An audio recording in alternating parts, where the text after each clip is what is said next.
How the heck are you, everybody? I'm Fastidious. Welcome to my channel. Boy, these devs, man, they make me happy. They also frustrate me sometimes. So this video is going to be them doing something that I really appreciate. I think a lot of you will appreciate as well. I know some of you already told me how much you appreciate it. And then shortly after this video, I'm releasing a different video about something that's truly disappointed me. But I figure let's butter the devs up before I go in on a terrible mistake they made. So this video is going to be strictly positive. As you can see, I've pulled up new event intro to the Immortal Codex. I'm stoked that Immortal Codex is coming so soon. We just finished, like, what is it, 3 days ago.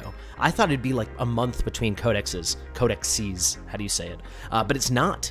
It's a week. And I love that, because I officially think this is the most important content in the game, because it has the strongest rewards in the game. It will be very interesting to see if the rewards remain the same now that it's not associated with the Frostfall Jamboree, not Frostball, Frostfall Jamboree, you know, because that was maybe like spruced up for Christmas. This is going to be a standalone event all by itself, but let's get to the good stuff. They are fixing the Lord of the Styx boss. Lord of Styx is optimized. That is the Zelus Boss. Let's get into this, break it all down, and honestly get excited, because we all complained, the devs listened. I'm going to tell you why we complained, why it's great that they listened, and how amazing Codex is going to become. It already was fantastic. Now it's only going to get better. This is my favorite game mode in the game. Let's get into it. Fastidious. Fastidious. Alrighty, Lord of the Styx, aka Zelus, because he is called Lord of Styx. It is not a coincidence. It is the Zelus Boss. This is Phase 3 from what we've seen so far of Immortal Codex, and I loved Phase 1. That was the Conqueror Codex, aka Cyrus Codex. Then we had Phase 2, the Iona Codex, aka the Healer Codex. Kind of funny, Iona and Healer, opposite things, but basically where you heal the Iona statues. But now we've got the juicy, new and improved Zelux Codex, aka Lord of the Styx. So Lord of the Styx has been optimized. Let's start with what was wrong with it. Well, the problem that games can have is when they create a mechanic that is so flippin' bad, that is so terrible, the only way to succeed is to go completely against that mechanic. So the closest thing we've had to this so far, at least off the top of my head, is Gear Raid 2.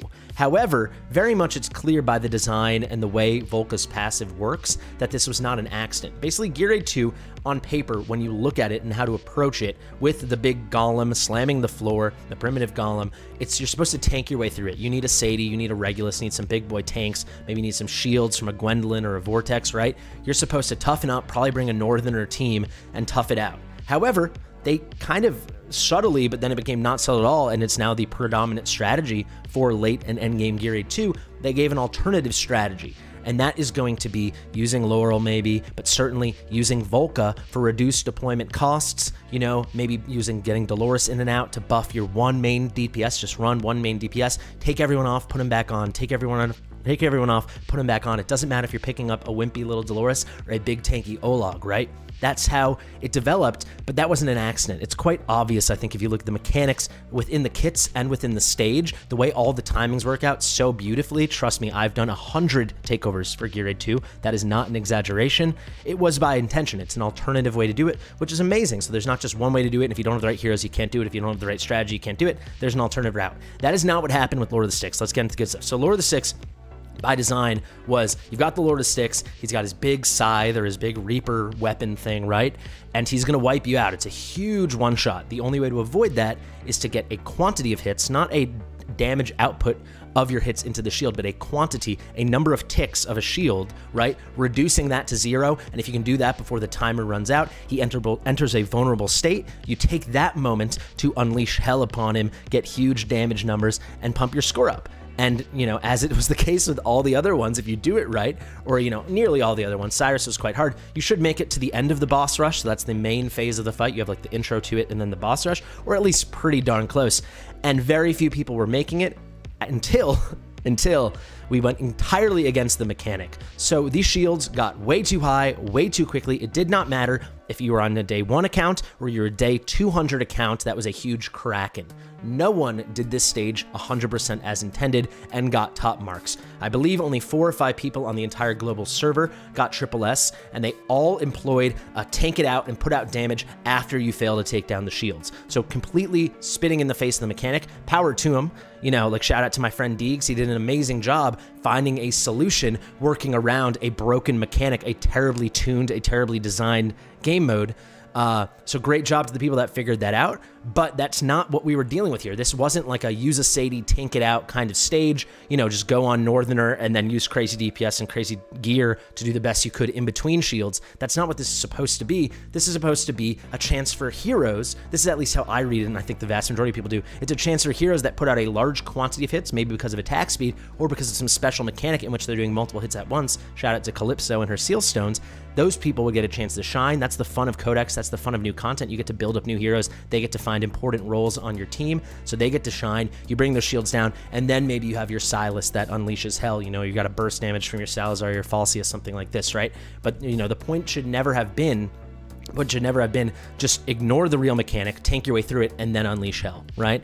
I think the vast majority of us were on the same page, and we're supremely disappointed, especially since it was Phase 3. Phase 1, I think, was a rip-roaring success. Phase 2, even better. I think Phase 2 is the most interesting content we've ever seen in the game. Probably the most interesting content I've ever seen in a gacha game, period. The idea of healers doing damage, essentially. It was amazing. And then Phase 3, excuse me, was the ultimate flop. It really was. So they are doing all the changes I suggested on my stream. Not to take credit for it, many people also made these changes, but the changes they needed to make were so obvious, and they are gonna employ all of them. Now let's not, you know, put the cart in front of the horse here, right? I'm trying to get my old adages correct. You know, let's not get ahead of ourselves. We haven't seen it yet. It hasn't been live. They also had the same issues on Forerunner, so it hasn't even come up there. I think it's going to arrive for both of us. Forerunner players, Ray, Arcturus, correct me in the comments if I'm wrong if you're watching this. But this hasn't come to Forerunner yet, because I know they all were suffering, and it still sucked for Frostball Jamboree.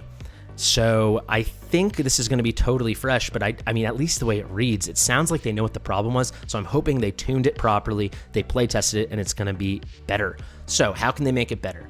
After shattering the shield, the Lord of the Styx suffers a stronger vulnerability effect. So the way it stood right now, the actual extra damage he was taking, so if you are able to break that shield, which many people could do a couple times, most people could do it once, some people couldn't do it at all, and power to you, no worries. I mean, it was a mess of a boss fight. It was terrible content. But if you did reach that vulnerability phase, it didn't seem like the vulnerability, the potency of the debuff, the weakening applied to the Lord of the Styx, to the Zelus Boss, was nearly strong enough, right? There was a kind of negligible difference, or certainly not a noticeable enough difference between the damage you were putting out when the Zelus Boss was in vulnerable state and not in vulnerable state. That's why people just could forego the shields, tank their way through it, and then unleash hell after the shields. So they ignored, there's no vulnerable state, they tank the big AoE hit, and then they put out the damage. It's going to have a much stronger vulnerability effect now, which is great. So it rewards you for participating with the mechanic, actually taking the shields down by then doing a lot more damage, right? And it's going to be much more synergistic with what I think they designed the stage for, and we can get our Taziras and our Calypsos and our Voroths and our Falcias shining like they properly should. Next thing, heroes deal increased damage and gain higher rage regen effect. So this is something slightly out of left field. I thought maybe there should be a mechanic where you could get more attack speed, but more rage regen is great, because the reason you'd want more attack speed, besides quantity of hits on the shields, is to get your ults up faster through rage regen attack. Now you're going to get it by having higher rage regen in general. So there will be a general global buff in which heroes deal increased damage and gain higher rage regen. This is going to allow you to put more damage out after shields, between shields, as well as have your ults up faster, which is going to be very strong, you know, enabling you to properly time out your ults and not have to obsessively decide, like the way I did it was, this shield we use Cetrum, this shield we'd use Vortex, you know, or you don't have to do spammy stuff like keep using, I mean, Elwyn's a great choice, but having to use Elwyn and Laurel just to make the whole thing sing, that's kind of crazy, right? So that's just a nice general improvement. And then we've got adjusted the number of damage needed to shatter the Soulkeeper shields, and that's what it's all about. And the key thing here is they said number. So they're not saying the amount. I mean, I guess that is semantic. So this is maybe me with rose-tinted glasses, right? This is wishful thinking. But I'm hoping the number of damage is not the amount of damage. So it's not the total damage you create, but it is the quantity of damage in terms of number of hits. Because it was way too high. It got up to like 330 and then 400 plus so fast. No one's getting that many hits. You know, you would have to run an insanely attack speed tuned team. You would have to bring Torador, you know, just to get those extra bonus hits. Maybe you had to use some of the Watchguard artifact, the legendary artifact, all these kind of things going on and on, the fighter artifact, so many things. And then even still, I cannot imagine that strategy in the old way could get anyone to triple S. Actually, I know for a fact it did not get anyone to triple S. I believe Dan was able to do it in a very well-built team using a Torador and get S, or at least A, or A or S, which is excellent. I think he got S. But even still, you know, Dan should be getting at least SS or SS plus or triple S, right? So even if you leaned fully into the mechanics, we couldn't do it before. Now, if this is reading how I think it's going to read, and it is quantity of hits, so just straight up every hit is equal, and the number needed to bring down each shield is lower. So, you know, as it scales, the highest scaling ones are still way lower than they were before. It's going to be super doable, and that strategy I was talking about that Dan used is going to be perfect, right? Which is what you read when we heard about this thing. If you did the easy mode version of this boss fight that was live for the entire Frostwell Jamboree, that is how it worked, and it was lovely, right? I mean, frankly, the easy boss was so easy you could just destroy him right away and immediately get triple S, but you know what I'm saying. The hits were appropriately optimized. They were tuned properly. So I'm very excited about that. Also, nothing in here really makes it sound like, I mean, guess if they change the thresholds you need to get the different rankings, maybe it will be harder to beat it the old way by taking it out and ignoring the mechanic, you know, finding this alternative path. Because maybe you're going to have to put out more damage to hit those numbers, so you're going to have to take advantage of deleting the shield, getting the shield to bust, and then getting the stronger vulnerability effect. But I presume the old strategy will still work too, so now we're looking at something more akin to Gear 2, where you have like a main strategy and an alternative strategy. Alternative strategy less by design of the devs, I believe, and more by like the intuition of players like Deegs and other people that helped figure it out. But, you know, at least it's a step in the right direction, and at least the real solution that I think was designed to defeat this boss remains in play. So, to recap, stronger vulnerability effect at the end. Amazing, you'll be able to put out more damage. Heroes just generally, globally, will deal increased damage and have a higher rage regen. That is fantastic. It doesn't say rage regen percentage, doesn't say rage regen attack or rage regen attacked, so I assume it's just a general rage regen buff in all three. And then the most important thing to make sure the actual game design mechanic is participated with and interacted with by the player base and does not frustrate us all to no end.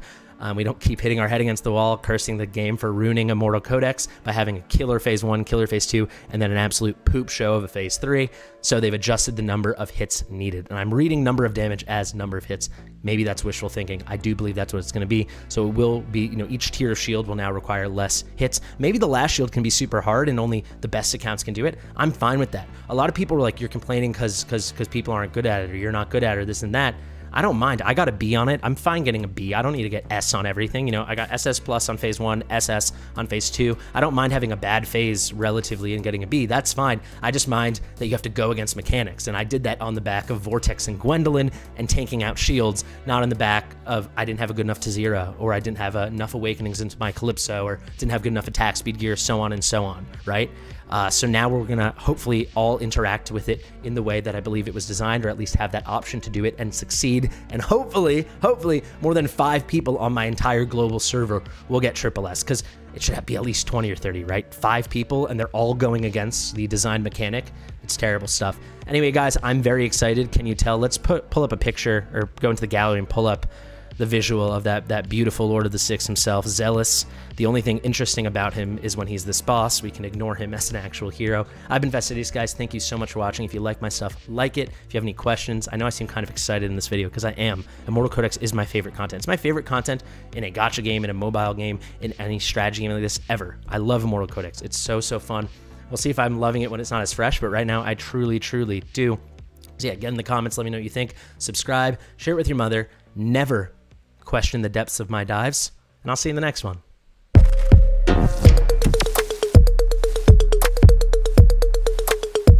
Fastidious.